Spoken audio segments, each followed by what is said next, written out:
নমস্কার বন্ধুরা, এই মুহূর্তের কিছু আপডেট করা তথ্য নিয়ে আমি হাজির হয়ে গেছি। নমস্কার, আপনারা দেখছেন জব ফিল্টার চ্যানেল। আজকের আপডেটটি ভীষণ গুরুত্বপূর্ণ, বিশেষ করে চাকরি প্রার্থীদের ক্ষেত্রে। এই মুহূর্তের দুটি তথ্য নিয়ে আমি হাজির হয়ে গেছি, কেননা এই দুটি তথ্য খুব ইম্পর্টেন্ট।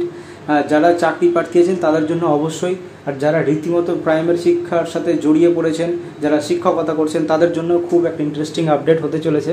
জানি এখানে সংখ্যায় বেশি যে সমস্ত চাকরি প্রার্থী তারাই, তবুও কিছু চাকরি পেয়ে গেছেন শিক্ষকরা, তাদের ক্ষেত্রেও কিছু আপডেট এই ভিডিওতে। তো চলুন দেখে নেওয়া যাক আজকের আপডেটগুলি কি কি। বন্ধুরা, প্রথমে বলে রাখি যে প্রাইমারি শিক্ষা পর্ষদের তরফ থেকে জানানো হয়েছে যে সমস্ত স্কুলগুলি প্রাইমারি এখন পর্যন্ত চলছে, সেই সমস্ত স্কুলগুলি কিন্তু মর্নিংয়ে করা হয়েছে 29 তারিখ থেকে। এটা একটা অফিসিয়াল আপডেট। আমি জানি এটা চাকরি প্রার্থীদের ক্ষেত্রে নয়, যারা চাকরি করছেন, শিক্ষকতার সঙ্গে জড়িয়ে আছেন, তাদের ক্ষেত্রে বলছি। এটা একটা আপডেট ছিল, আপনারা অলরেডি জানেন, তবু একবার আপনাদের জানিয়ে দিলাম।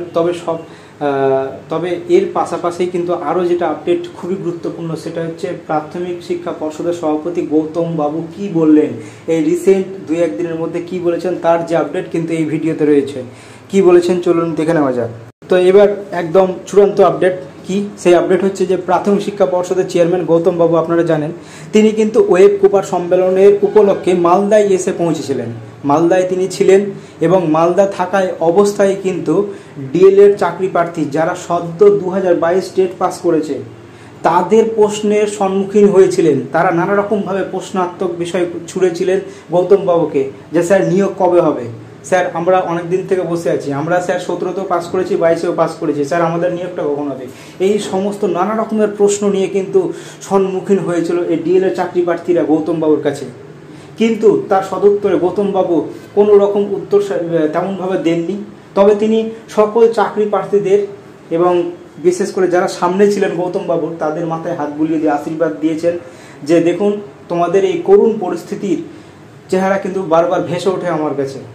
হ্যাঁ, কিন্তু এর পাশাপাশি তোমাদের আশা করি তোমাদের খুব তাড়াতাড়ি নিয়োগ হবে, এই কথার একটা বার্তা কিন্তু তিনি দিয়ে গেছেন, এরকমটাই কিন্তু জানা যায়। এটা কিন্তু একদম রিসেন্ট আপডেট, সেই আপডেটটা আপনাদের কাছে ছুড়ে দিলাম।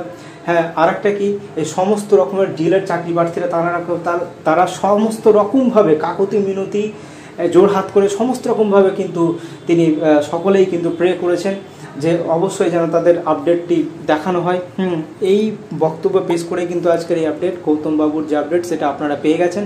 এই ছিল আপডেট। নেক্সট কোনো আপডেট আসলে অবশ্যই আমি জানাবো। তার আগে সকলে ভালো থাকবেন, আমার চ্যানেলটি সাবস্ক্রাইব করবেন। ধন্যবাদ।